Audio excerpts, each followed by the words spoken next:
Depuis 5 ans, la vie de Laurent Moreau se déroulait dans le silence pesant de sa propriété en pierre blanche, perdue entre les oliveraies et les collines lavandées d'Aix-en-Provence. Rien ne semblait pouvoir briser la brume qui l'enveloppait depuis la mort brutale de Camille, sa femme, emportée par un accident de voiture une nuit de novembre. Ce deuil n'avait pas seulement arraché une compagne, il avait figé le cœur de Laurent dans une saison sans fin. Loin des dîners d'affaires à Paris et des réunions stratégiques dans ses bureaux de Marseille, il s'était exilé dans un quotidien clos, entièrement centré sur Élise, sa fille unique, âgée désormais de 15 ans. Élise avait grandi à l'ombre de cette douleur, entre une affection débordante et une protection presque suffocante. Laurent veillait à tout, ses lectures, ses fréquentations, ses déplacements. Il voulait la préserver du monde et en même temps réparer l'irréparable, compenser une absence que rien ne pouvait combler. Leurs journées étaient rythmées par des balades silencieuses dans les jardins, des repas face à face et des soirées où chacun semblait surveiller l'autre, comme pour éviter de tomber dans un vide plus grand encore. Mais malgré cette proximité quasi fusionnelle, quelque chose d'invisible les séparait. Élise devenait une jeune femme, curieuse, vive, parfois ironique. Elle cherchait à respirer, à sortir de cette bulle de verre érigée autour d'eux. Laurent, lui, oscillait entre l'angoisse de la perdre aussi et la conscience douloureuse de devoir lâcher prise. C'est dans cet entre-deux que Clara était entrée dans sa vie.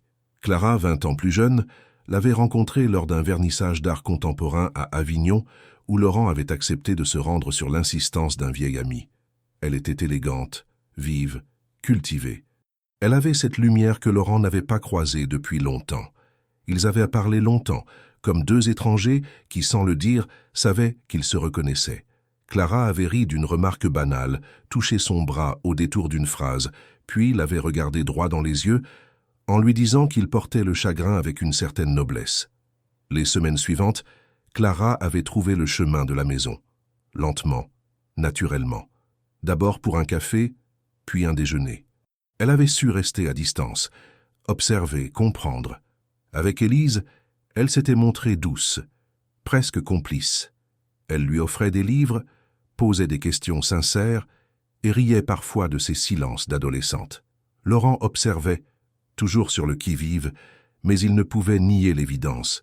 Il ressentait à nouveau quelque chose. Un souffle, une ouverture. Élise, elle, semblait accepter cette présence nouvelle avec une forme de prudence tranquille. Elle ne s'opposait pas, ne posait pas de questions, mais ne s'ouvrait pas non plus. Clara, de son côté, semblait consciente de cette réserve. Elle ne forçait rien. Elle disait souvent à Laurent qu'elle comprenait, qu'Élise avait besoin de temps, que leur lien était fort et qu'elle n'était là que pour apporter un peu de lumière, pas pour la remplacer. Alors, peu à peu, Laurent s'était laissé aller. Il avait commencé à sortir plus souvent, à parler d'avenir. Il riait à nouveau. Il envisageait même un voyage, chose impensable 2 ans plus tôt. Clara l'encourageait. Elle l'écoutait, l'apaisait, lui rappelait qu'il avait le droit d'être heureux, que Camille ne lui en voudrait pas. Il y eut un dîner où, sans prévenir, Clara prit la main d'Élise sous la table pour lui dire qu'elle espérait sincèrement qu'elle pourrait s'apprécier. Élise avait répondu d'un sourire discret, presque imperceptible. Ce soir-là, Laurent sentit une chaleur lui traverser la poitrine, une certitude nouvelle. Peut-être que tout cela allait enfin pouvoir se reconstruire. Mais derrière ce bonheur fragile, quelque chose résistait, une voix intérieure que Laurent n'osait pas écouter pleinement. Une sensation fugace que parfois les gestes de Clara étaient trop parfaits, que son regard glissait par instants comme s'il mesurait les réactions plus qu'il ne les partageait. Il chassait ses pensées, les jugeait injustes. Après tout, ne méritait-il pas ce bonheur retrouvé?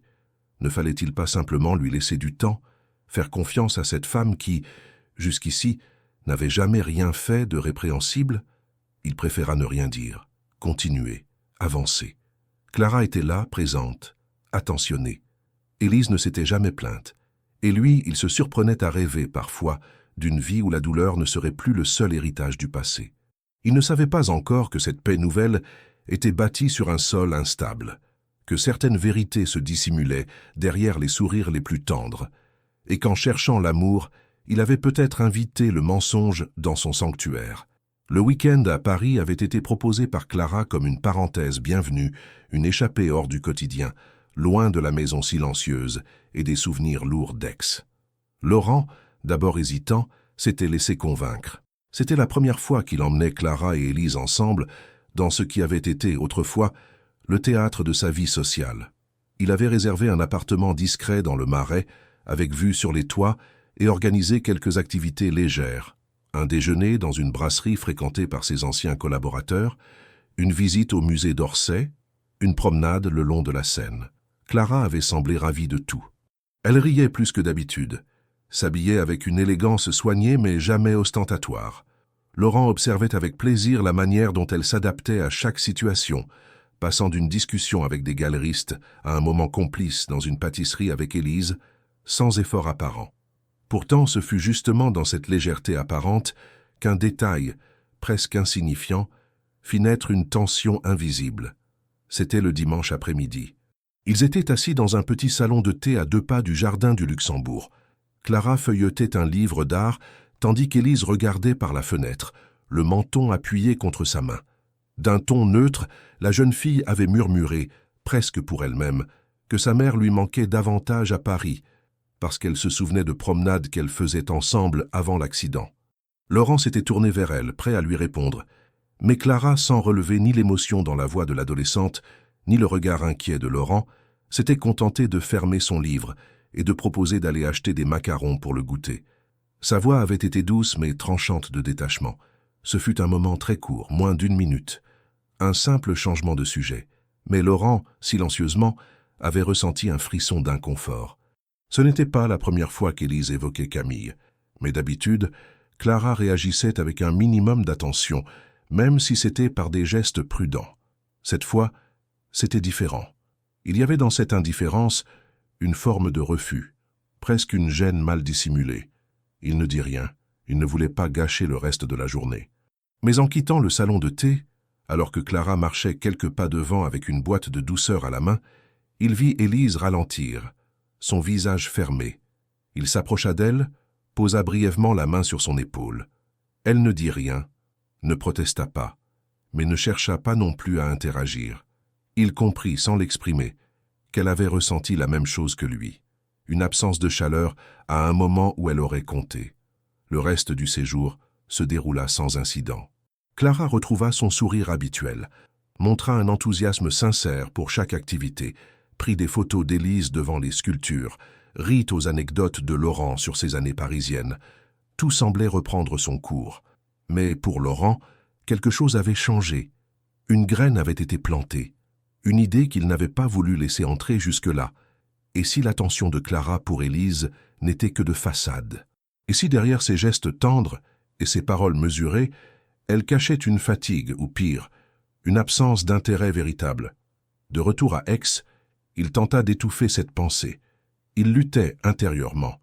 Clara n'avait rien dit d'offensant. Elle n'avait pas haussé le ton ni rejeté Élise ouvertement. C'était juste un moment. Mais dans la mémoire de Laurent, ce moment prenait de l'ampleur, se rejouait en boucle. Il repensait au ton, au regard, à la manière dont Clara avait tourné la tête sans une once d'empathie. Cela contrastait trop avec l'image douce qu'elle cultivait depuis des mois. Laurent se surprit à chercher d'autres indices. Il remonta mentalement des conversations passées, des attitudes, des absences qu'il avait justifiées sans réfléchir.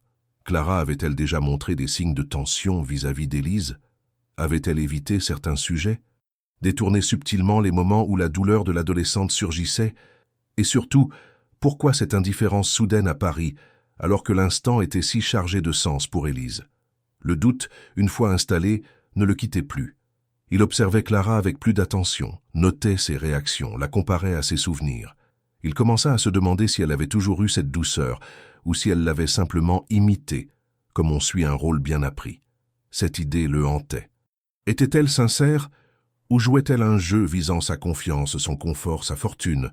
Il n'était pas homme à céder à la paranoïa, mais il connaissait aussi le masque social, les apparences. Il en avait vu dans le monde des affaires des sourires menteurs et des intentions camouflées derrière des gestes tendres. Ce fut une nuit d'insomnie, une de celles qui laissent le regard fixé au plafond, où la décision s'imposa lentement. Il ne pouvait pas continuer à vivre dans l'incertitude. Il ne voulait pas douter sans fondement, Mais il ne pouvait pas non plus ignorer ce qu'il avait ressenti. Le visage fermé d'Élise, le silence après le commentaire ignoré, la froideur à peine voilée dans la voix de Clara. Il avait besoin de savoir, non pas pour punir ni pour accuser, mais pour protéger. Protéger sa fille. C'était toujours cela, au fond. Depuis 5 ans, tout tournait autour de cette priorité. Si Clara n'était pas ce qu'elle prétendait, il fallait le découvrir. Et si elle l'était, alors ce test ne changerait rien. Mais s'il y avait un masque, il devait tomber, pour Élise, pour lui. C'est alors qu'une idée commença à germer. Une idée que Laurent n'aurait jamais envisagée en d'autres circonstances. Mais cette fois, il sentait que c'était nécessaire.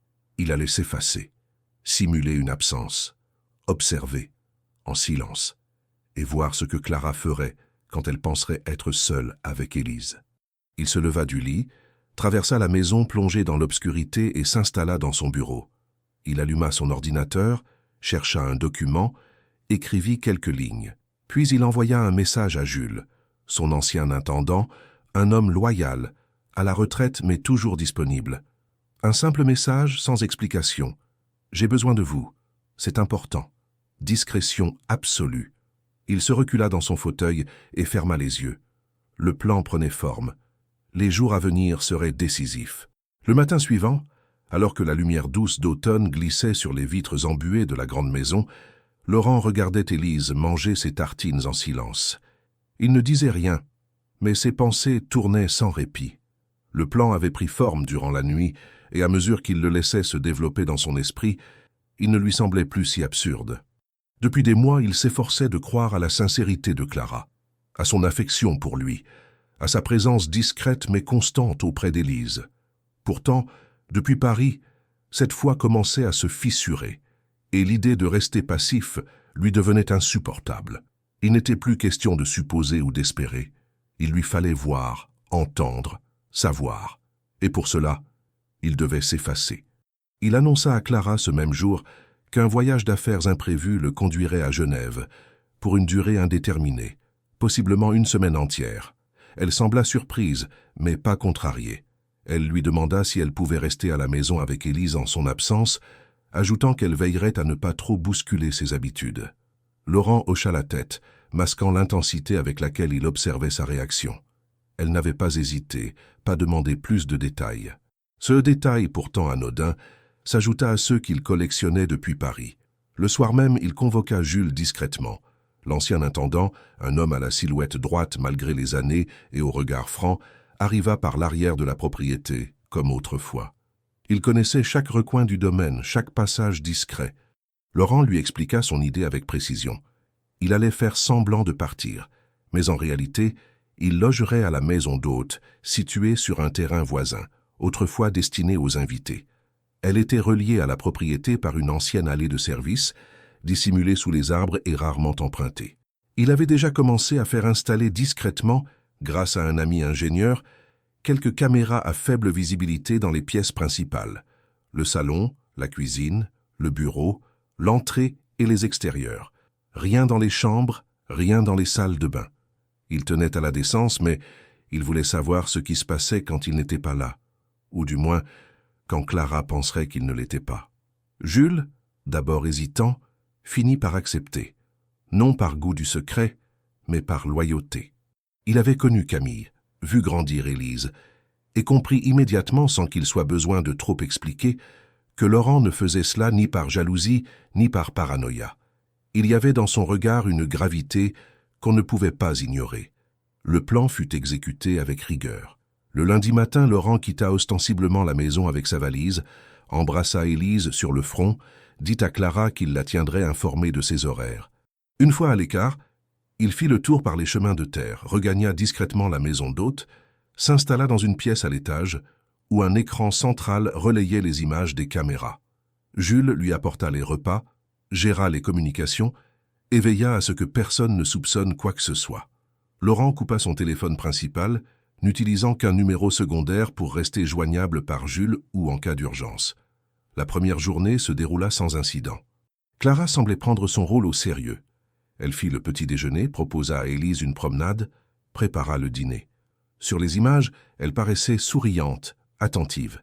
À plusieurs reprises, elle tenta de parler avec l'adolescente, qui répondit poliment mais avec une réserve perceptible. Laurent, derrière ses écrans, notait chaque détail. La voix de Clara était douce, parfois trop, comme si elle jouait un rôle. Mais rien de flagrant encore. Le deuxième jour, un changement subtil s'opéra. Clara paraissait plus lasse, moins impliquée. Elle laissa Élise déjeuner seule, sortit en voiture sans prévenir, et revint en fin d'après-midi avec plusieurs sacs qu'elle rangea rapidement dans le dressing.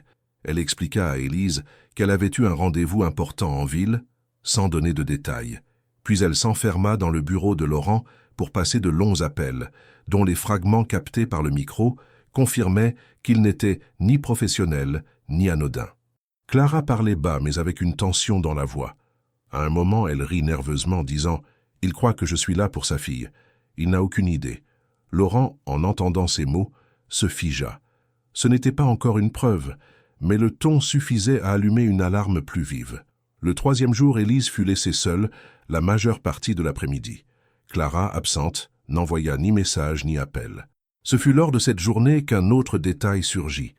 Élise, pensant être seule, appela une amie de lycée et, dans la conversation, confia que Clara lui semblait étrange depuis le début de la semaine. « Elle me parle comme si j'étais un meuble. Et puis parfois, elle devient toute douce, comme si elle jouait à être gentille.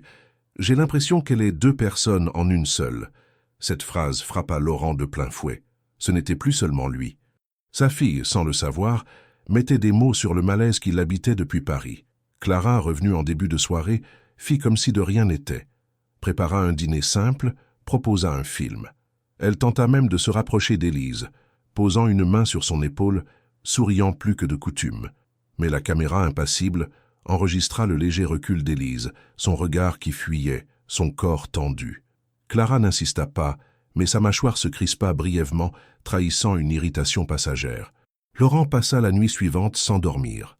Le doute était devenu certitude. Quelque chose clochait. Clara n'était pas simplement mal à l'aise ou maladroite. Elle se comportait différemment selon qu'elle se savait observée ou non. Et surtout, elle ne semblait pas attachée à Élise. Pas réellement, pas sincèrement. Il commença à rédiger des notes, à collecter les extraits les plus parlants, à établir une ligne claire entre ce qu'il voyait et ce qu'il ressentait. Ce n'était plus une intuition. C'était une enquête. Et ce qu'il découvrait était bien plus inquiétant que ce qu'il avait redouté. Il n'avait pas encore toutes les réponses, mais une chose devenait claire. Il devait continuer. Clara, laissée libre de ses actes, allait montrer son vrai visage. Il suffisait de regarder, d'écouter, de ne rien dire. Pas encore. Dès le premier matin sans Laurent dans la maison, une atmosphère particulière s'installa. Le vide laissé par son absence n'était pas seulement physique. Il y avait une tension dans l'air, quelque chose d'invisible mais pesant.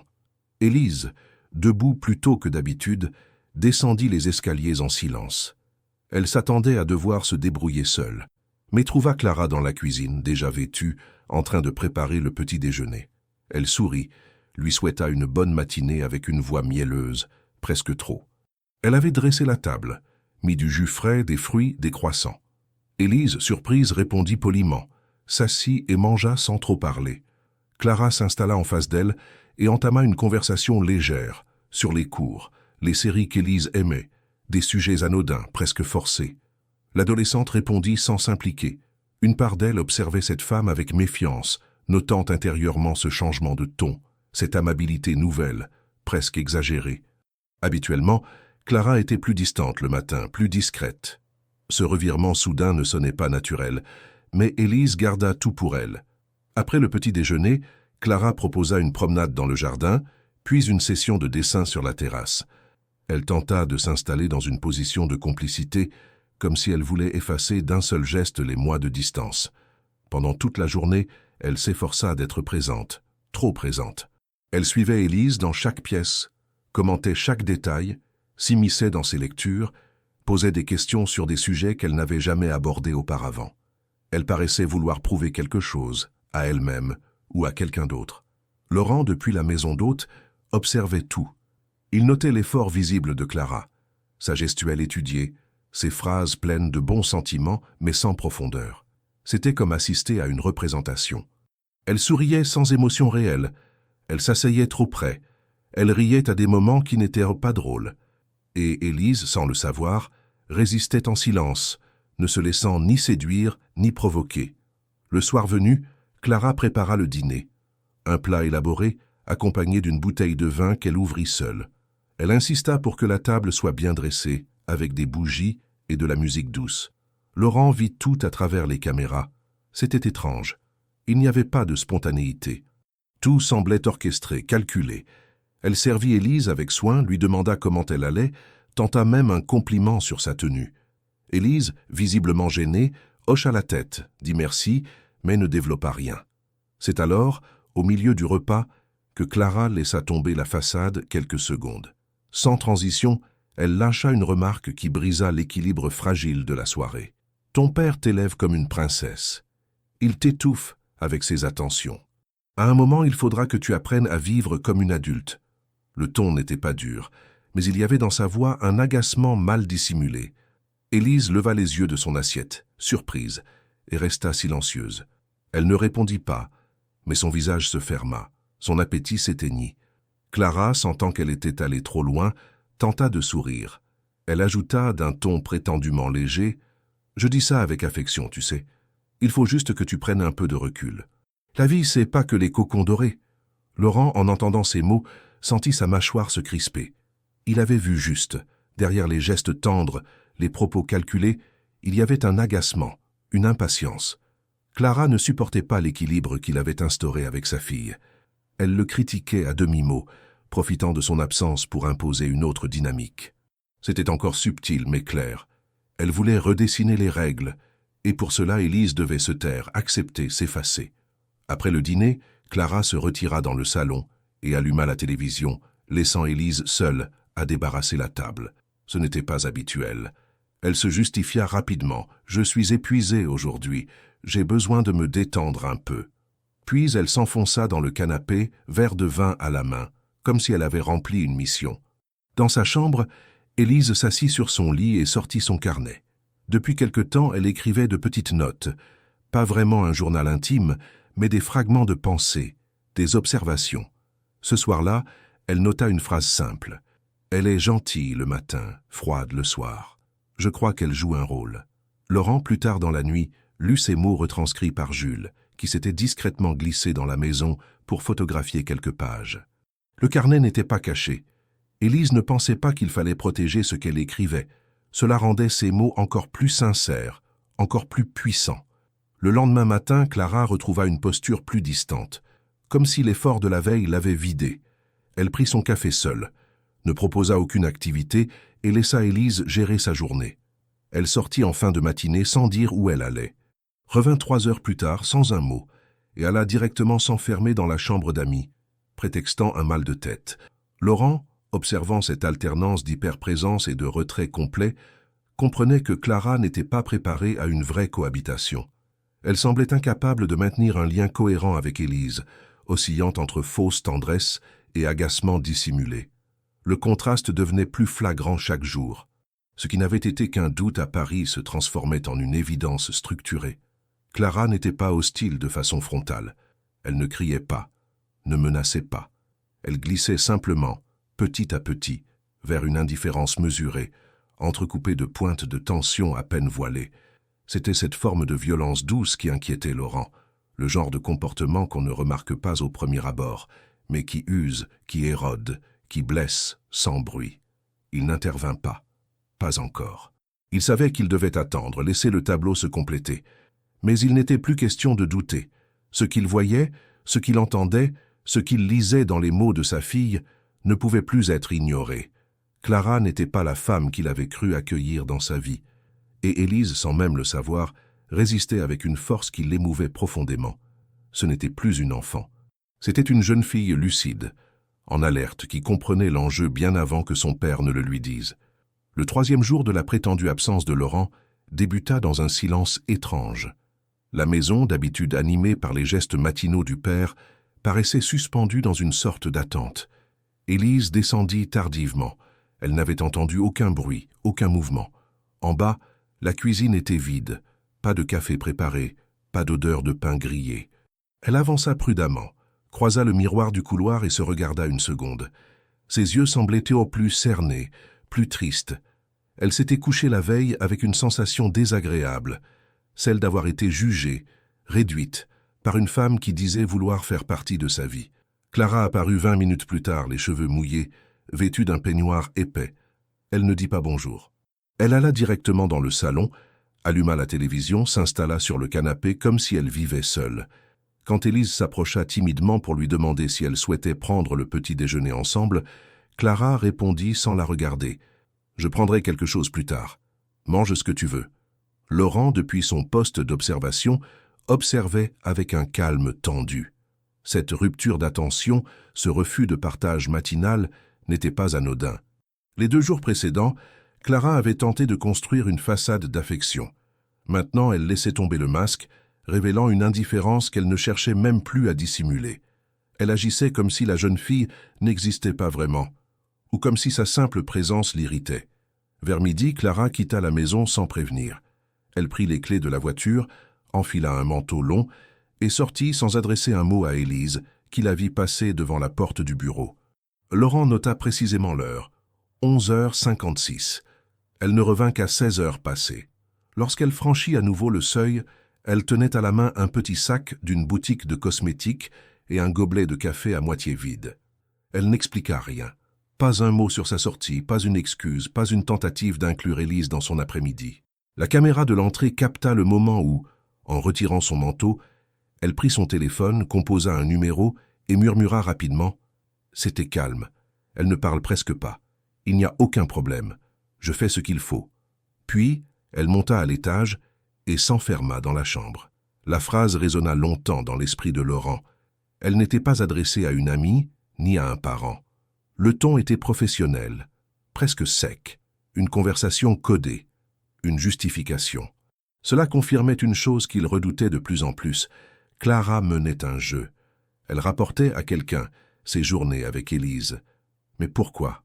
Et surtout, dans quel but? Dans la soirée, Clara fit un effort visible. Elle descendit habillée élégamment, maquillée, et proposa un dîner léger. Elle tenta quelques sourires, lança une conversation sur les musiques que les adolescents écoutaient, cita 1 ou 2 artistes à la mode. Élise, pourtant, ne répondit que par des phrases courtes. L'atmosphère était glaciale. Rien ne semblait pouvoir effacer le malaise accumulé depuis le matin. Au téléphone, plus tard dans la soirée, Élise parla à sa meilleure amie, Mathilde. La conversation, captée par un micro dissimulé dans le salon, fut à la fois brève et révélatrice. Élise disait « Je ne sais pas quoi penser. Elle est bizarre. Elle change tout le temps.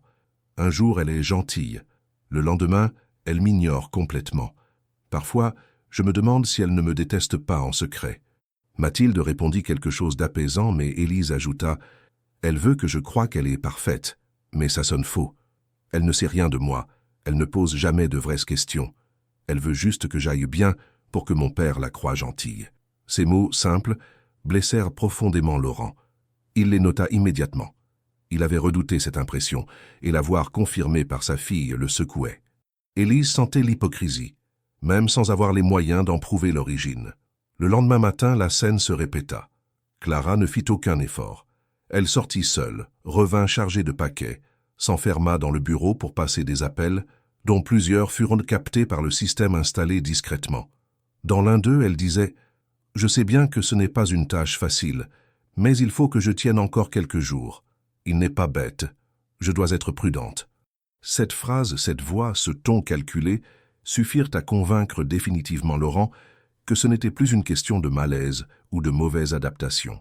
Clara exécutait un plan précis, avec un objectif qu'il ne comprenait pas encore totalement, mais qui n'avait rien à voir avec l'amour ou la construction d'une famille. Élise, de son côté, écrivait de plus en plus dans son carnet, des observations brèves, mais lucides. Elle me regarde comme si je l'encombrais. Elle parle au téléphone en chuchotant. Je crois qu'elle cache quelque chose. Puis une note plus dure. Parfois, j'aimerais qu'elle parte. Elle fait semblant. Et je ne veux plus de gens qui font semblant. Ce soir-là, Laurent prit une décision importante. Il commença à compiler les extraits audio, les images les plus parlantes, les phrases du journal. Il ne savait pas encore quand il agirait, mais il savait désormais qu'il le ferait. La cohabitation dévoilait les failles de Clara jour après jour, et dans cette révélation, Élise se montrait incroyablement forte, bien plus qu'il ne l'avait imaginé. Elle ne criait pas, ne pleurait pas, ne fuyait pas. Elle constatait, résistait, s'adaptait. Et surtout, elle gardait sa dignité. Clara, elle, devenait chaque jour plus incohérente. Son comportement n'était pas celui d'une femme amoureuse ou désireuse de construire un lien familial. C'était celui d'une femme qui jouait un rôle, sans savoir que son public avait cessé d'y croire. Les caméras, les micros, les silences d'Élise, tout formait un tableau que Laurent regardait avec douleur, mais aussi avec lucidité. Le vernis craquait, et derrière il n'y avait ni tendresse ni loyauté. Seulement un jeu d'apparence qui bientôt ne tiendrait plus. L'après-midi du 4e jour s'installa avec une chaleur accablante, la lumière glissant entre les volets fermés et projetant des bandes irrégulières sur le tapis ancien du salon. Clara revint de l'extérieur plus tard que d'habitude, l'air crispé, les lèvres serrées. Elle posa les sacs qu'elle avait ramenés avec prudence près du canapé, sans un regard pour Élise, absorbée dans un livre. Quelques minutes passèrent avant qu'elle ne monte doucement à l'étage, doigts serrés autour d'une clé, verrouillant la porte de la chambre d'amis avec un cliquetis sec. Elle leva les yeux vers la caméra, comme pour vérifier si elle était visible, puis baissa la tête. Laurent, derrière ses écrans, observa chaque geste, chaque micro-expression avec une attention presque douloureuse. Le silence s'étira, épais, chargé d'impatience. Peu après, la sonnette retentit, brisant la tranquillité factice. Élise, curieuse, posa son livre et monta suivre le bruit, appelant une habituelle « Qui cela peut-il être ?» mais s'arrêta à mi-phrase lorsqu'elle vit un homme sur le perron. Ils échangèrent quelques mots, et l'homme entra sans attendre davantage. Ses gestes étaient assurés, son visage fermé, marqué par la tension. Clara devint immédiatement plus tendue. Son regard glissa vers la zone où la table basse avait été posée, comme s'il cherchait une issue. Puis elle fit un geste rapide, dépourvu d'élégance, un rictus presque d'irritation. L'homme acquiesça, passa le seuil et referma doucement la porte derrière lui. À travers les caméras, Laurent vit l'instant. La poignée qui claque, deux silhouettes côte à côte, un compartiment d'ombre qui enveloppe leur visage. Les secondes semblèrent s'étirer.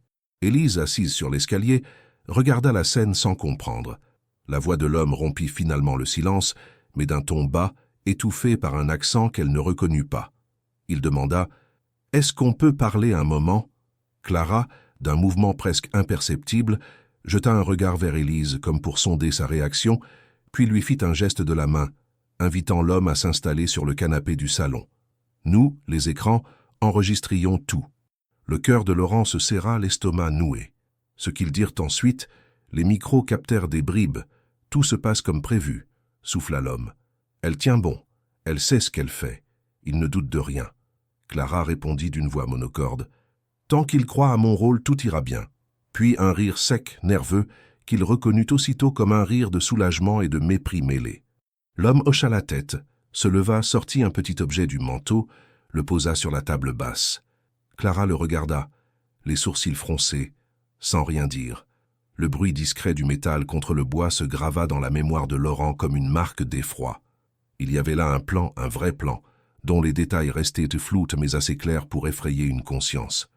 Alors que l'homme quittait la maison, Clara referma la porte derrière lui avec brutalité, le verrou claquant presque comme un verdict.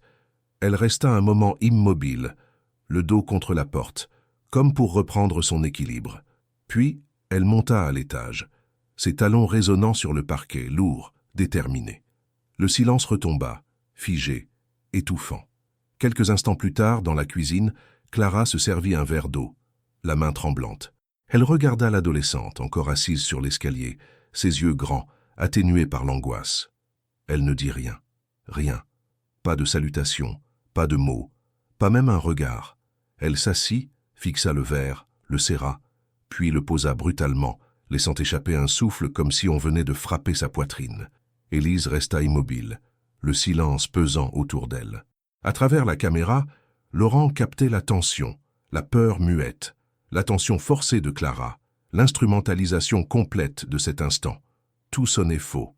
Quand la nuit tomba, l'homme avait disparu. La maison s'était figée. Mais les images, elles, restaient. Laurent les visionna, gelant chaque image de l'entretien secret, gravant dans sa mémoire les regards, les gestes, les mots. Il revit la grimace de Clara en voyant l'objet sur la table, le rire nerveux, la manière dont elle jetait ce regard froid, presque méprisant, vers l'endroit où dormait Élise. Ce n'était plus une simple méfiance, un malaise. C'était une trahison. Il éteint l'écran, prit sa valise comme pour partir, la posa à ses pieds, sans la bouger. Puis il sentit un vide amer qu'il connaissait trop bien, celui d'avoir peut-être laissé entrer en sa maison celle qui n'y avait jamais appartenu.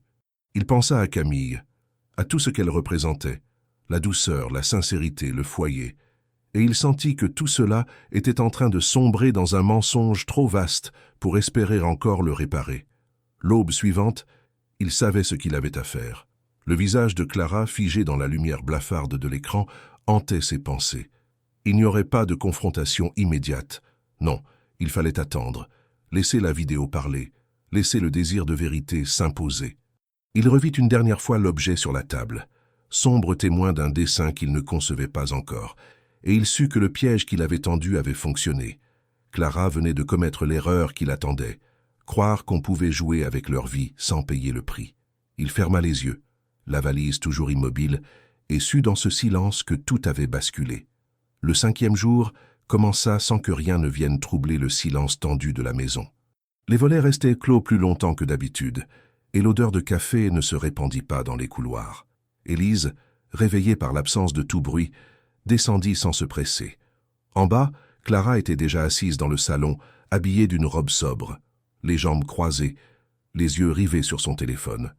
Elle leva brièvement les yeux à l'arrivée d'Élise, mais ne fit aucun effort pour engager la conversation.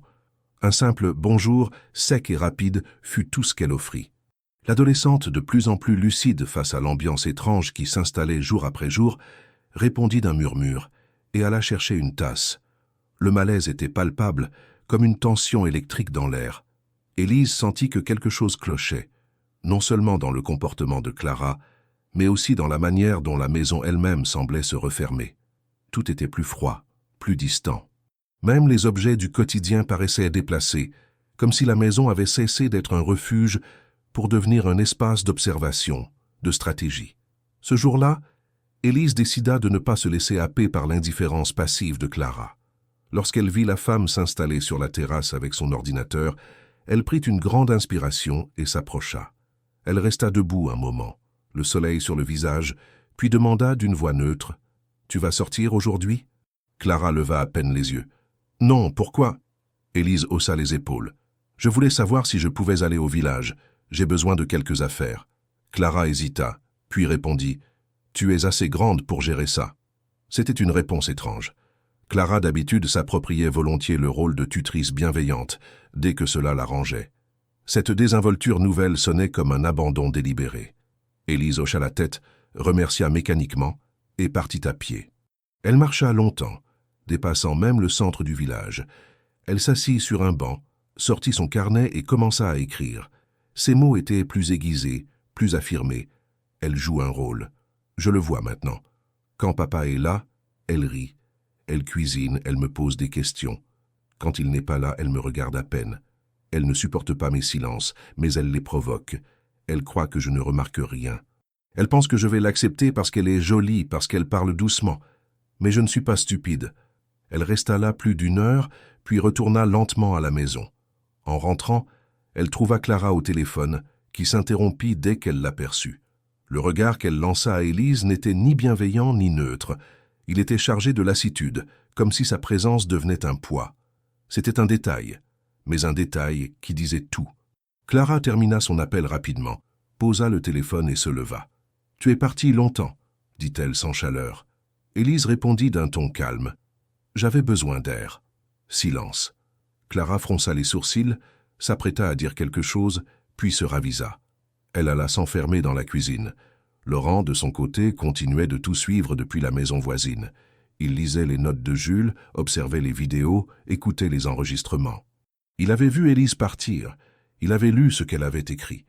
Et plus il lisait, plus il comprenait la justesse de son instinct. Sa fille n'était pas seulement consciente de ce qui se passait. Elle résistait, avec une force tranquille qu'il ne soupçonnait pas. Et cela le bouleversait. Le soir venu, Élise décida d'aller plus loin. Lorsqu'elles s'installèrent à table pour dîner, un repas préparé rapidement par Clara, visiblement sans effort. Elle regarda cette dernière et demanda « Pourquoi tu n'es pas comme ça quand papa est là ?» Clara sursauta légèrement, le couteau suspendu au-dessus de son assiette. « Comme quoi ?» demanda-t-elle d'une voix tendue.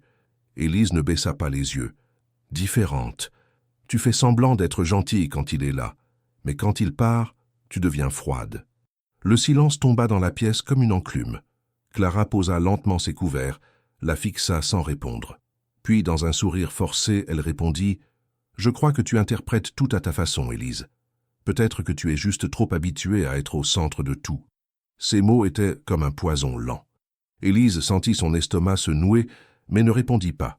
Elle se contenta de finir son assiette en silence, puis quitta la table. Dans sa chambre, elle écrivit de nouveau. « Elle me dit que je veux être au centre. Mais c'est elle qui veut tout contrôler. Elle veut que je sois invisible.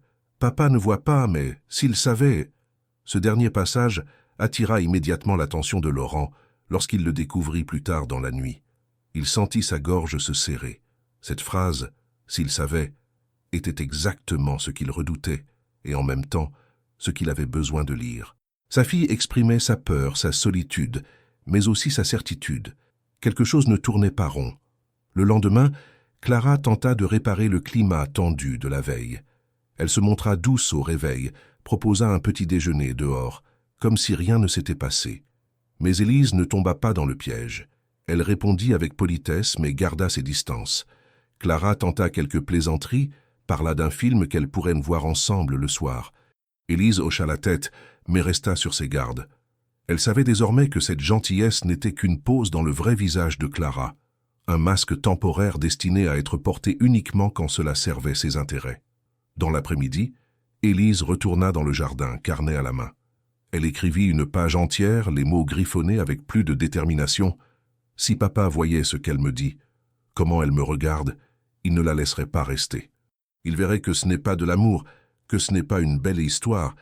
Il comprendrait que j'ai peur d'elle pas parce qu'elle me frappe ou crie, mais parce qu'elle me fait me sentir de trop. » C'était un témoignage silencieux, mais c'était un cri. Laurent, en lisant cette page plus tard, sentit le point de bascule approcher. Sa fille, sans même le savoir, devenait le miroir parfait de la vérité qu'il avait essayé de comprendre. Elle résistait, non par révolte, mais par intelligence. Et dans cette résistance, elle lui montrait qu'il n'était pas seul à voir ce que Clara était réellement. Le 6e jour débuta sous un ciel gris, et l'ambiance à l'intérieur de la maison semblait en parfaite harmonie avec la météo. Rien ne sonnait juste. Les pièces, pourtant familières, résonnaient comme si elles étaient occupées par des étrangers. Élise, épuisée moralement, descendit les escaliers sans grande motivation. Elle trouva Clara déjà dans la cuisine, les bras croisés, fixant la bouilloire en silence. Il n'y avait ni musique douce ni sourire d'apparence ce matin-là, juste une tension presque palpable, comme si une tempête menaçait d'éclater. Sans même lui adresser un bonjour, Clara lança une remarque dès qu'Élise entra dans la pièce. « Tu pourrais au moins faire l'effort de mettre un pantalon décent quand tu descends. On ne vit pas dans un dortoir. » Élise s'arrêta net, surprise par l'agressivité gratuite. Elle regarda son short en coton et répondit doucement « C'est ce que je porte tous les jours ici. Papa ne s'est jamais plaint. » Clara leva les yeux au ciel, soupira bruyamment et ajouta « Justement, il est peut-être temps de changer certaines choses. » Laurent, derrière son écran, sentit une colère sourde monter en lui. C'était la première fois que Clara se permettait un jugement aussi direct, aussi brutal. Elle ne dissimulait plus son mépris. L'ambiguïté s'effaçait, laissant place à une tension ouverte. Il n'y avait plus de façade. Toute la journée fut marquée par des remarques de ce genre. Clara critiqua la manière dont Élise mangeait, le temps qu'elle passait sur son téléphone, ses réponses trop sèches, son air hautain. À chaque réflexion, Élise se murait davantage dans le silence. Mais elle notait tout, chaque mot, chaque soupir, et chaque silence aussi. Elle n'était pas de celles qui explosent. Elle encaissait, observait, comprenait, et elle écrivait. Mais le point de rupture arriva en fin d'après-midi, dans un moment d'apparente banalité. Élise, en voulant prendre un livre sur une étagère, fit tomber accidentellement une figurine ancienne en porcelaine. L'objet se brisa au sol. Le bruit fit accourir Clara, qui entra dans la pièce en furie. Sans même évaluer la situation, elle s'écria « Mais tu es vraiment maladroite !» Tu ne respectes rien dans cette maison. » Élise, désemparée, se baissa pour ramasser les morceaux. « Je suis désolée. C'était un accident, » murmura-t-elle. Mais Clara ne s'apaisa pas. Elle s'approcha brusquement, lui arracha un éclat des mains et, les yeux brillants de colère, lança « Tu crois que tout est dû parce que tu es sa fille? Tu n'es qu'une gamine égoïste, pourri gâtée. Si c'était moi qui décidais, tu serais déjà dans un pensionnat, loin d'ici, à apprendre la discipline. » Le choc de ces mots fut immédiat. Élise, figée, regarda Clara comme si elle découvrait une inconnue. Sa respiration se fit plus courte, ses yeux s'humidifièrent, mais elle ne pleura pas. Pas devant elle. Clara, comme prise de conscience soudaine, recula légèrement, puis ajouta d'une voix faussement calme « Je suis désolée. J'ai eu un moment de colère. Oublie ce que j'ai dit. » Mais les mots étaient dits, et ils pesèrent bien plus lourd que Clara ne l'imaginait. Dans sa cachette, Laurent n'arrivait plus à rester assis. Il fit les 100 pas, les poings serrés, le souffle court. Il avait vu, entendu, tout ce que Clara venait de faire. Il savait que sa fille était forte, mais aucun enfant ne méritait d'entendre de telles choses. Pas dans sa propre maison, pas de la bouche d'une femme qui prétendait l'aimer. Élise monta dans sa chambre sans un mot. Une fois la porte fermée, elle s'assit sur le sol et ouvrit son carnet. Elle écrivit frénétiquement. « Elle m'a dit que je devrais être dans un pensionnat, que je ne mérite pas d'être ici. Elle me hait. Elle essaie de me faire croire que c'était juste une colère. Mais c'était ce qu'elle pense vraiment. Je le sais maintenant. Si papa voyait ça... » Elle tenta d'appeler Laurent. 1 fois, 2 fois, 3 fois. Elle tomba à chaque fois sur sa messagerie. Elle laissa un message, sa voix tremblante. « Papa, je voulais juste te parler. C'est rien, enfin... Non, c'est pas rien. Clara, elle a dit des choses. J'aimerais que tu sois là. Je me sens mal. Rappelle-moi quand tu peux. » Laurent écouta ce message 3 fois de suite. Chaque mot, chaque pause, chaque silence était un cri. Il voulait courir, tout arrêter, l'enlacer, lui dire qu'il savait qu'il était là, qu'elle n'était pas seule. Mais il se retint. Il savait que la confrontation devait être totale. Il ne pouvait pas interrompre le processus maintenant. Il fallait que Clara continue à creuser sa propre tombe. Elle venait de franchir une limite, et rien ne pourrait effacer cela. Le soir, Clara tenta de se racheter. Elle toqua à la porte d'Élise, entra sans attendre la réponse. Elle s'assit sur le bord du lit et lança « Je suis désolée pour tout à l'heure. Ce n'est pas facile pour moi non plus, tu sais. Tu es une jeune fille, très spéciale, mais tu dois comprendre que ton père a besoin d'une femme forte à ses côtés. Pas d'une petite fille qui fait la loi ici. » Elle effleura la main d'Élise. Celle-ci la retira doucement, sans violence, mais avec une détermination muette. « Je crois que vous vous êtes trompé de maison, » dit-elle, presque à voix basse. Clara se leva, furieuse. Elle sortit sans un mot de plus. Dans la chambre voisine, Jules avait discrètement récupéré le carnet d'Élise laissé ouvert. Il le photographia page par page, puis sortit dans la nuit pour remettre les clichés à Laurent. Ce dernier lut tout, chaque phrase, chaque ligne. Et quand il vit « Elle croit que je suis seul, mais j'espère que papa finira par voir », il sut que le moment approchait. Il remit les feuilles dans une enveloppe, les rangea dans son sac et resta là, dans le noir, à fixer la lampe éteinte. Sa fille tenait bon, et elle ne le savait pas encore, mais elle n'était plus seule depuis le début. Le 7e jour se leva dans un silence presque irréel. La maison, d'habitude habitée par les pas discrets de Laurent, les respirations retenues d'Élise et les voix trop douces de Clara semblaient figées. Élise ne descendit pas immédiatement. Elle resta dans sa chambre, assise à son bureau, relisant les dernières pages de son carnet. Ce petit carnet à la couverture bleu marine, épais de confidences et de doutes, saturé de griffonnage nerveux et de réflexions précises. Elle hésita à continuer. Une partie d'elle se demandait si tout cela servirait à quelque chose, mais une autre, plus lucide, lui rappelait que ces mots étaient sa seule défense. Pendant ce temps, dans la maison d'hôte, Laurent reçut la visite discrète de Jules, qui entra sans bruit, tenant dans ses mains une pochette de cuir souple. Il la posa sur la table, l'ouvrit, en sortit les copies photographiées du carnet d'Élise.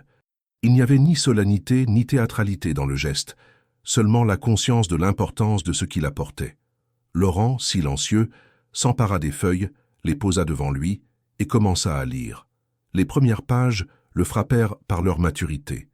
Élise y décrivait des moments anodins, mais chargés de sens, les silences forcés, les gestes automatiques de Clara, les regards lourds, les commentaires déguisés. Elle n'inventait rien, elle décrivait, avec une froideur presque clinique, mais jamais dénuée d'émotion.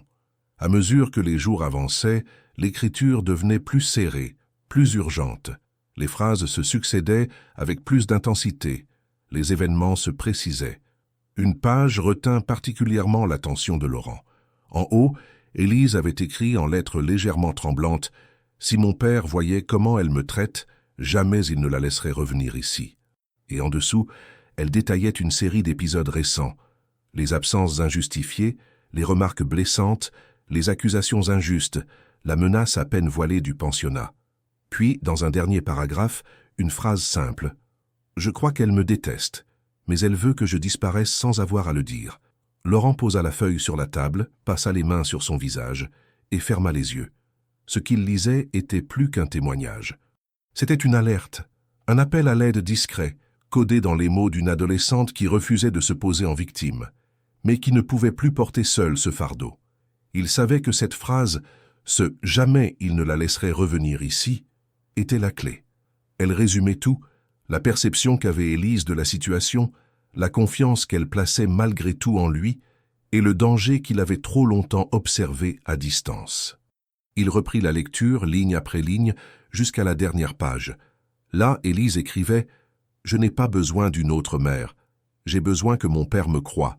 Je n'ai rien demandé. Je veux juste que la maison redevienne à nous. » Ce « à nous » résonna comme un coup de marteau. Il se rappela les années de deuil, les promesses silencieuses qu'il s'était faites en regardant sa fille dormir, les décisions prises pour la protéger, les compromis acceptés au nom d'un bonheur qu'il croyait possible. Tout cela s'effondrait devant l'évidence. Clara ne faisait pas partie de leur histoire. Elle avait tenté de l'infiltrer, de la manipuler, de la tordre à son image, mais elle n'avait jamais réussi à s'y intégrer. Laurent regarda l'horloge. Il était un peu plus de 5 heures de l'après-midi. Il se leva, rangea les copies du carnet dans une enveloppe rigide, prit son téléphone et appela Jules. « Prépare tout, » dit-il simplement. « Ce soir, je rentre. » De son côté, Élise resta dans sa chambre. Elle sentit quelque chose changer dans l'air, comme si le poids des jours précédents commençait à se déplacer, imperceptiblement. Elle avait cessé de chercher à comprendre Clara. Elle ne lui parlait presque plus. Elle répondait quand on lui posait une question, mais sans se forcer. Clara, elle, semblait plus nerveuse, plus agitée. Elle allait et venait dans la maison, jetait des coups d'œil réguliers à son téléphone, ouvrait les rideaux puis les refermait, comme si elle attendait un signal. Élise, en l'observant à distance, comprit qu'elle perdait le contrôle. En début de soirée, Clara tenta une nouvelle approche. Elle frappa doucement à la porte d'Élise, entra sans attendre de réponse. Elle tenait à la main une boîte de chocolat, qu'elle posa sur la table de chevet avec un sourire artificiel. « Je sais que ces derniers jours ont été tendus, mais j'aimerais qu'on reparte sur de bonnes bases. Je suis humaine, moi aussi. Je peux faire des erreurs. » Élise la regarda, neutre. Elle ne répondit pas. Clara insista. « Tu n'as pas envie qu'on se parle un peu ?» L'adolescente répondit enfin d'une voix égale. « Il est un peu tard pour faire semblant. » Clara se figea, puis sourit de nouveau, mais son regard avait changé. « Très bien, dit-elle. Fais comme tu veux. » Et elle quitta la chambre. Moins d'1 heure plus tard, les graviers de l'allée crissèrent sous les pneus de la voiture de Laurent. Clara, installée dans le salon, sursauta. Élise, depuis l'étage, entendit le bruit de la porte d'entrée. Son cœur se mit à battre plus vite. Elle se leva, s'approcha de la rambarde et vit son père poser sa valise, retirer son manteau et traverser le hall avec une calme détermination. Il embrassa rapidement Élise sur le front sans rien dire. Puis il se tourna vers Clara qui restait figée près de la cheminée, les bras croisés. « Je suis rentré plus tôt, » dit-il simplement. « Il y avait des choses que je devais voir de mes propres yeux. » Clara tenta un sourire, mais ses mains tremblaient. Élise, elle, comprit sans qu'on lui dise quoi que ce soit. Quelque chose allait se passer, quelque chose de définitif. Laurent s'était glissé dans la maison avec une lenteur calculée, chaque pas pesé, chaque respiration contenue.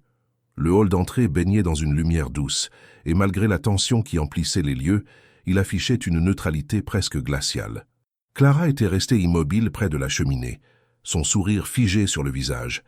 Mais ses yeux trahissaient une forme d'instabilité. Élise, depuis le haut de l'escalier, observait sans descendre, incapable de détourner les yeux de la scène qui se dessinait en bas. Elle avait compris au ton de son père qu'il n'était pas revenu simplement par nostalgie ou amour. Quelque chose avait changé. « Je suis rentré plus tôt », répéta Laurent avec calme. Les choses n'étaient pas aussi urgentes que prévu. Et puis la maison me manquait. Clara tenta un rire discret. « Tu aurais pu me prévenir. On aurait pu te préparer un bon dîner, Élise et moi. » Mais sa voix sonnait faux, creuse. Elle mesurait chaque mot, comme si elle cherchait la bonne réplique au bon moment, sans jamais trouver le bon ton. Laurent se contenta d'un hochement de tête et posa sa valise près du mur. Il retira son manteau avec une lenteur presque cérémonielle, accrocha soigneusement le vêtement à la patère de chêne, puis se tourna de nouveau vers elle. « Je pensais, dit-il, qu'on pourrait dîner ensemble, tous les trois. Ce soir, ce serait l'occasion de parler. » Il parlait doucement, avec une fausse nonchalance, mais Élise, en l'écoutant, sentit que chaque mot avait été pesé, préparé. Clara acquiesça, surprise. « Bien sûr, dit-elle, je vais cuisiner quelque chose de simple. Je n'attendais pas de visite, après tout. » Et elle disparut dans la cuisine, laissant derrière elle une trace d'angoisse palpable. Laurent monta lentement rejoindre sa fille. Il s'assit sur le bord de son lit, la regarda longuement sans parler. Puis il posa une main sur la sienne et dit seulement « Ce soir, je veux que tu sois là, quoi qu'il se passe. » Élise acquiesça, les lèvres serrées. Elle n'avait besoin d'aucune explication. Elle savait. Tout, maintenant, était clair. Le dîner fut préparé rapidement. Clara avait sorti une bouteille de vin, dressé une table propre, disposé des assiettes immaculées comme pour effacer les tensions accumulées. Lorsqu'ils s'installèrent, Laurent l'observa, mais ne dit rien. Il laissa Clara mener la conversation, ce qu'elle fit avec un enthousiasme forcé. Elle parla de la météo, du jardin qu'il faudrait réaménager avant l'hiver, d'un film qu'elle avait vu récemment à la télévision. Laurent répondait par des monosyllabes, notant intérieurement chaque effort déployé pour simuler une normalité qui n'existait plus. Puis, au moment où Clara servait le plat, il posa ses couverts et déclara calmement « Je voudrais qu'on parle d'autre chose, de la semaine. » Clara s'immobilisa, le plat suspendu entre ses mains. « La semaine ?» répéta-t-elle. « Oui, pendant que je n'étais pas là. » Son ton restait calme, mais son regard s'était durci. Clara reposa le plat lentement, s'assit, croisa les jambes. « Bien sûr, tout s'est bien passé, je crois. Élise et moi avons trouvé un rythme. » Il la regarda en silence, puis tourna lentement les yeux vers sa fille. « Élise ?» La jeune fille hésita, puis dit simplement « Ce n'est pas exactement comme ça que je l'ai vécu. » Clara ouvrit la bouche, prête à parler, mais Laurent leva une main. « J'ai une chose à te montrer, » dit-il en se levant. Il alla jusqu'au salon, revint avec une tablette. Il l'alluma, fit défiler quelques images, puis lança une vidéo. Le son résonna doucement dans la pièce, et la voix de Clara s'éleva, reconnaissable, glaciale. Si c'était moi qui décidais, elle serait déjà dans un pensionnat. Puis un autre extrait, un appel téléphonique. Il croit que je suis là pour sa fille. Il n'a aucune idée. Clara se leva brusquement. « Tu m'as espionné? Tu as mis des caméras ?» Sa voix monta d'un ton. « Tu n'as pas le droit. C'est une violation de ma vie privée. » Laurent resta impassible. « Et comment qualifies-tu ce que j'ai entendu? Ce que j'ai vu? Ce que tu lui as dit ?» Il tendit une enveloppe. Voici ce qu'Élise a écrit dans son carnet, mot après mot. Sans exagération. Juste la vérité. Clara recula, comme frappée par une rafale invisible. Elle regarda Élise, dont le regard ne vacillait plus. Puis, elle reposa ses yeux sur Laurent, dont la voix se fit plus ferme. « Je t'ai laissé une chance. Je voulais croire que tu étais sincère, mais tu as montré ton vrai visage dès que tu as cru que personne ne te regardait. » Clara tenta une dernière défense. « C'est elle, » dit-elle en pointant Élise. « Elle me déteste depuis le début. Elle a tout fait pour me piéger, Mais elle s'interrompit, réalisant que plus rien ne fonctionnerait. Laurent ne croyait plus à ses mots, Élise non plus. Il n'y avait plus d'auditoire. Laurent resta debout. « Tu vas partir ce soir. Tu ne remets plus les pieds ici. Et si jamais tu t'avises de dire quoi que ce soit dans la presse ou ailleurs, je publierai tout ce que j'ai. Les vidéos, les enregistrements, les pages du carnet. » Il s'approcha. « Tu n'aurais jamais dû toucher à ma fille. » Clara le fixa un instant, puis recula lentement, ramassa son sac, prit son manteau. Aucun mot ne sortit de sa bouche. Elle ne pleura pas, ne supplia pas. Elle savait que c'était fini. Laurent ouvrit la porte. Elle la franchit sans se retourner. Elle disparut dans la nuit. Et lorsqu'il referma, le silence qui suivit fut lourd, mais libérateur. Élise le regardait sans parler. Il s'approcha d'elle, la serra contre lui, et elle comprit, sans qu'il ait besoin de le dire, qu'elle avait été crue. Enfin, totalement, définitivement. La cuisine avait été nettoyée au petit matin. Les traces du dîner de la veille étaient effacées comme si tout s'était déroulé dans un rêve amer. Mais le cœur de la maison ne s'apaisait pas. Les chaises avaient repris leur place, les assiettes rangées, les draps secs. Pourtant, l'air tremblait encore d'un conflit silencieux, lourd de conséquences. Pour Élise, chaque geste, simple passage dans un couloir, claquement d'une porte, portait le poids de la veille, une mémoire vive et douloureuse. Laurent, de son côté, ne parlait presque plus. Il se mouvait avec la gravité d'un homme décidé, dont le destin et celui de sa fille avaient basculé en une nuit. À la fin de l'après-midi, il passa devant l'une des fenêtres. Le reflet lui renvoya son image altérée, pâle, mais ferme. Il posa une main sur la vitre froide, respira profondément, puis tourna le dos. Il savait ce qu'il avait à faire. La maison n'était plus sanctuaire tant que Clara y mettrait un pied. Il lui avait donné la chance de partir la veille. Elle l'avait saisi. Mais l'ombre qu'elle avait laissée ne disparaîtrait pas sans un acte symbolique, concret. Il préparerait un dîner de vérité, pour réaffirmer ce qui comptait vraiment. La sécurité, la confiance, le respect. La table fut dressée dans la salle à manger principale. Blanche, soigneusement nappée, disposée avec précision. Aucun signe de grand luxe, simple, sobre, digne. Des assiettes discrètes, des verres alignés, une bougie unique au centre, non pas pour l'ambiance mais pour marquer le retour à la clarté. Laurent avait cuisiné lui-même. Un plat modeste mais préparé avec soin. Il voulait que ce dîner serve à reconstruire, non à raviver les blessures.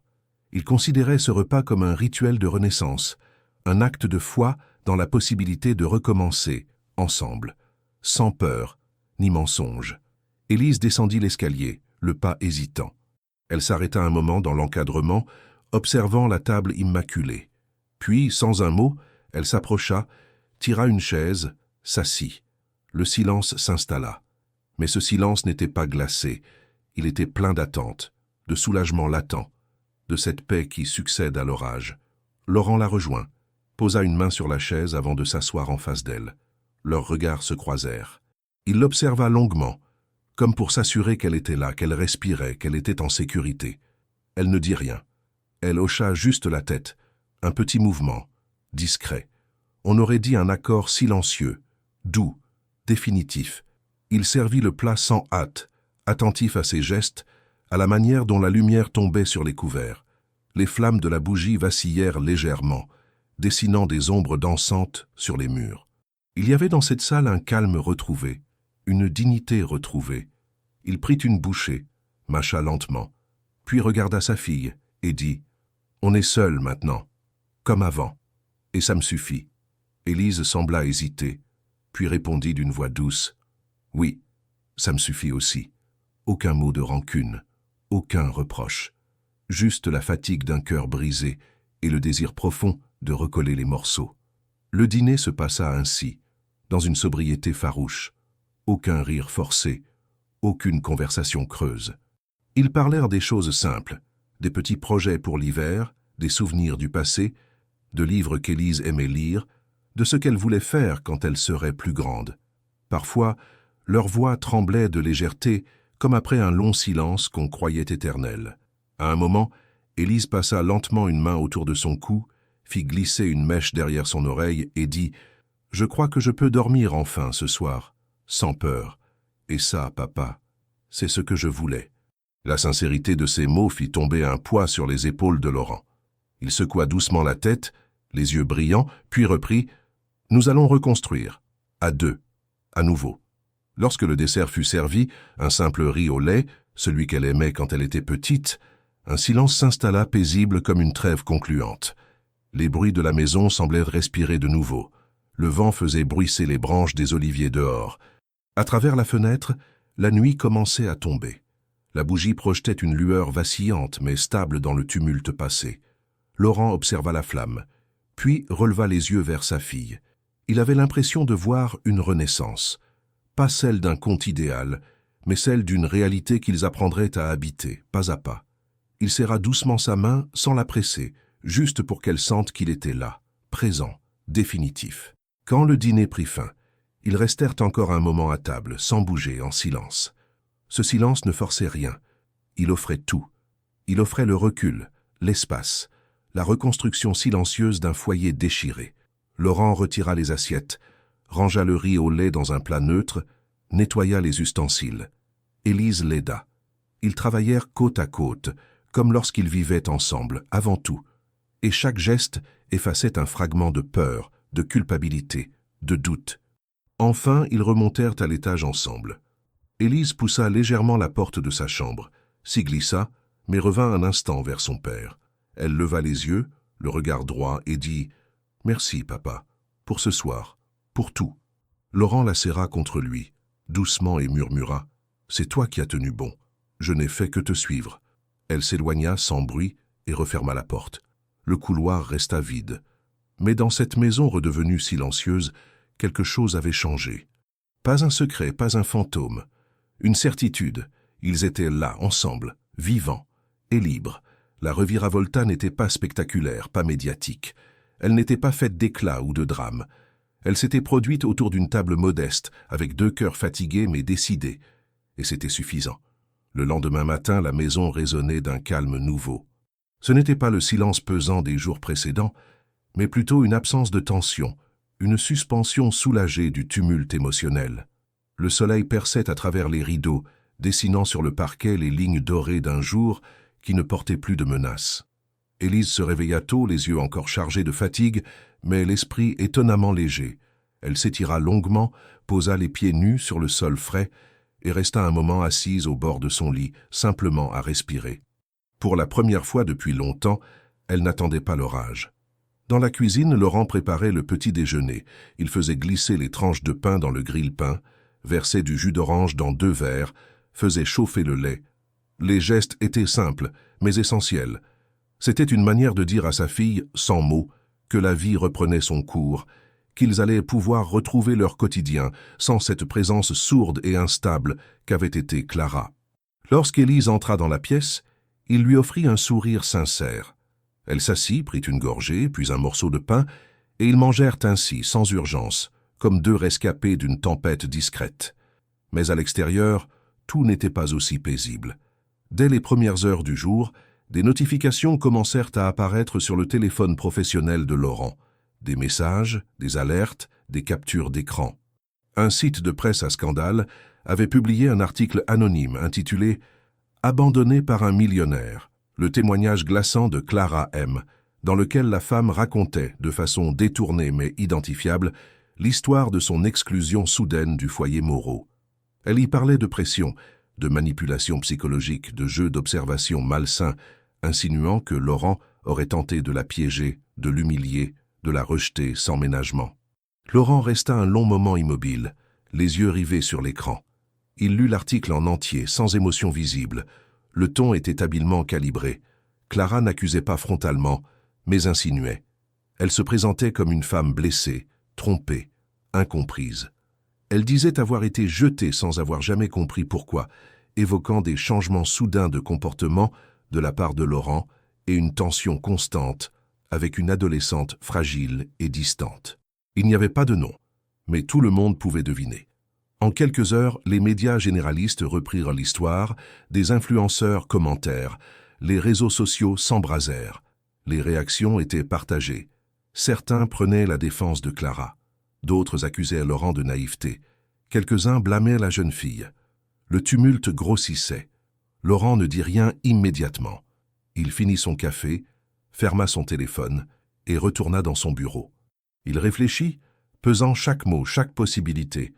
Il aurait pu tout nier, ignorer les rumeurs, laisser la vague passer. Mais il savait que se taire serait un acte de faiblesse. Et il avait promis à Élise, sans l'avoir formulé ainsi, qu'il serait désormais toujours du côté de la vérité. En fin d'après-midi, il rédigea une déclaration publique. Courte, sans pathos. Il ne cita aucun nom, mais son message était limpide. Il disait « Certaines décisions, aussi difficiles soient-elles, sont nécessaires quand l'intégrité et la sécurité de ceux qu'on aime sont menacées. Je suis père avant tout, et ma priorité absolue a toujours été et restera le bien-être de ma fille. Aucun article, aucun commentaire, aucune rumeur ne changera cela. Le message fut publié sur ses comptes officiels, relayé dans la presse. La réaction fut immédiate. Beaucoup saluèrent la sobriété de ses mots, sa fermeté tranquille. Certains articles furent retirés, d'autres mis à jour avec des formulations plus prudentes. Clara, dès lors, cessa toute communication publique. Elle disparut des réseaux, se retira dans un silence complet. Sa tentative de reprendre le récit échoua. Le récit s'était déjà imposé de lui-même par les faits. Dans la maison, Élise découvrit la déclaration de son père en fin de soirée. Elle ne dit rien tout de suite. Elle s'approcha de lui, tendit l'écran et demanda « C'est toi qui as écrit ça ?» Laurent hocha la tête. « C'est la vérité, dit-il simplement. » Elle le regarda longuement, puis répondit « Merci, pas pour ce que tu as dit, pour avoir été là, pour ne pas m'avoir laissé seul. » Cette phrase, dans sa simplicité, contenait tout. Laurent se leva, l'enlaça brièvement, puis lui souhaita bonne nuit. Ils se séparèrent, chacun regagnant sa chambre. Mais cette nuit-là, ils dormirent sans peur. Dans les jours qui suivirent, la routine reprit lentement. Laurent reprit quelques affaires urgentes, délégua le reste. Il resta présent. Élise retourna à ses lectures, ses dessins, ses promenades dans le jardin. Ils ne parlèrent plus de Clara, comme si elle appartenait désormais à un passé scellé. Il n'y avait pas de vengeance, pas de ressentiment visible, seulement la conscience d'avoir traversé une épreuve et d'en être sorti, non indemne, mais plus solide. Le carnet d'Élise resta sur sa table de chevet, mais elle ne l'ouvrit plus. Les dernières pages restaient blanches. Elle n'éprouvait plus le besoin d'y déposer ses peurs. Elle n'avait plus besoin de preuves. La confiance avait été restaurée, et avec elle, une forme de paix. Rien n'effacerait les jours sombres, mais rien non plus ne viendrait éteindre ce qu'ils avaient reconstruit ensemble, dans le silence, la fidélité et l'amour intransigeant d'un père pour sa fille. Les semaines qui suivirent le départ définitif de Clara s'écoulèrent dans une lente reconstruction. Rien ne revint immédiatement à la normale, car rien n'était tout à fait comme avant. Mais au lieu d'essayer de retrouver un passé révolu, Laurent et Élise commencèrent à composer un présent nouveau. Un quotidien plus équilibré, plus sincère, où chaque parole, chaque geste, même infime, participait à renforcer le lien profond qui les unissait. Ce lien, mis à l'épreuve, s'était non seulement maintenu, mais renforcé dans l'adversité. Le rythme à la maison changea. Les journées devinrent plus légères, sans tension souterraine. Élise s'épanouissait lentement, retrouvant sa place dans un foyer apaisé. Laurent, de son côté, s'autorisa à respirer autrement. Il réalisa qu'il avait, sans s'en rendre compte, passé des années à chercher une forme de réparation au vide laissé par Camille, et que dans cette quête, il avait temporairement mis de côté la seule chose qui méritait pleinement son attention, sa fille. Ils partagèrent davantage d'instants simples. Des promenades dans les champs alentours, des soirées à cuisiner ensemble, des dimanches à ne rien faire, sinon parler, lire, regarder les nuages depuis la terrasse. La maison, auparavant silencieuse par excès de douleur, vibrait à nouveau de petites conversations ordinaires, de rires timides, de silences apaisés. C'était une maison vivante, enfin. Élise, à 15 ans, montrait une maturité impressionnante. Elle ne demandait pas à son père de compenser ce qui avait été dit ou fait. Elle n'attendait ni excuses ni promesses. Ce qu'elle cherchait, elle le recevait désormais, de la présence, de l'écoute et une confiance totale. Elle savait qu'elle avait été entendue. Mieux encore, elle savait que son regard sur le monde, souvent sous-estimé à cause de son âge, avait été validé. Elle n'était pas une spectatrice de sa propre vie. Elle en était une actrice à part entière. Laurent, quant à lui, revit certains choix de sa vie avec un œil plus lucide. Il comprit que la douleur du veuvage l'avait rendu vulnérable à des illusions de proximité. Clara, avec son charme et sa douceur de façade, lui avait offert un mirage de paix, alors qu'il n'avait jamais vraiment guéri. Mais l'épreuve qu'ils avaient traversée ensemble l'avait forcé à rouvrir les yeux, non pas sur l'amour mais sur ses fondements, le respect, l'authenticité, la capacité à voir l'autre dans sa totalité. Peu à peu, ils reprirent aussi goût à sortir. Ils allèrent dîner en ville, rendirent visite à des amis de longue date, reprirent contact avec des proches que Laurent avait tenus à distance durant des années. Il présenta Élise non pas comme une adolescente fragile, mais comme une jeune femme dont il était fier. Dans les conversations, il n'évoquait jamais Clara. Ce n'était pas une omission, c'était un choix. Elle n'appartenait pas à l'histoire qu'il voulait raconter, ni à l'avenir qu'il voulait construire. Un matin, alors qu'ils prenèrent le petit déjeuner sous la pergola, Élise posa une question simple, presque innocente. « Tu crois que tu retomberas amoureux un jour ?» Laurent sourit, remua lentement son café, puis répondit « Je ne ferme aucune porte, mais si quelqu'un entre dans notre vie à nouveau, ce sera quelqu'un qui te verra, toi, dès le début. Pas quelqu'un qui me regarde seulement et te tolère. Quelqu'un qui comprendra que tu n'es pas un obstacle. Tu es ma vie. » Élise ne répondit pas, mais son sourire suffit. Ils décidèrent aussi, sans en faire une promesse trop solennelle, qu'ils voyageraient. Rien d'extravagant. Des endroits simples, en France d'abord. Des villes qu'ils n'avaient jamais visitées. Des paysages dont ils rêvaient. Repartir ensemble non pour fuir, mais pour élargir l'horizon. Chaque étape était pensée à deux, chaque décision prise dans le respect de l'autre. Ils formèrent désormais une équipe solide, soudée non par la peur ou la dépendance, mais par la confiance restaurée. Le carnet d'Élise resta rangé dans un tiroir de sa table de chevet. Elle ne l'ouvrit plus, ne le relut pas. Ce qu'elle y avait écrit ne lui faisait plus mal. Elle n'éprouvait ni honte ni regret. Ces pages faisaient repartie de ce qu'elle avait dû traverser pour arriver jusqu'ici. Elles étaient les témoins d'une lutte silencieuse qu'elle avait menée seule, mais qu'elle avait gagnée avec son père. Elle ne ressentait plus le besoin d'écrire pour survivre. Elle écrivait parfois pour le plaisir, sur d'autres carnets, d'autres sujets. Elle écrivait librement. Leurs journées s'enchaînèrent ainsi dans un nouvel équilibre. Rien n'était parfait. Il y avait toujours les petits désaccords, les silences de fatigue, les moments d'agacement. Mais tout cela faisait partie d'une normalité saine. La blessure ouverte par l'intrusion de Clara n'était pas oubliée, mais elle n'était plus douloureuse.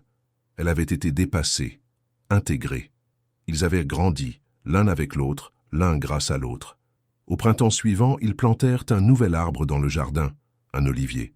Un symbole discret mais fort. Il grandirait lentement avec eux. Ses racines s'enfonceraient dans la terre, comme les leurs dans ce nouveau départ. Ils n'en parlèrent pas. Ils le plantèrent en silence, côte à côte. Et cela suffisait. C'était leur manière de dire « Nous sommes encore là, ensemble ». Car ce que Clara avait sous-estimé, c'était cela. Elle avait cru pouvoir diviser, manipuler, s'imposer. Elle avait cru qu'en séduisant Laurent, elle pouvait faire disparaître Élise. Elle n'avait pas compris que l'amour véritable entre un père et sa fille n'a pas besoin de justification ni d'autorisation. Il existe, il résiste, il triomphe. Et Laurent avait appris, dans la douleur, que sa fille n'était pas seulement à protéger. Elle était aussi une force, un repère, une boussole. Une jeune femme en devenir, qu'il avait écoutée trop tard, mais qu'il n'ignorerait plus jamais. Ils étaient deux, et cela suffisait.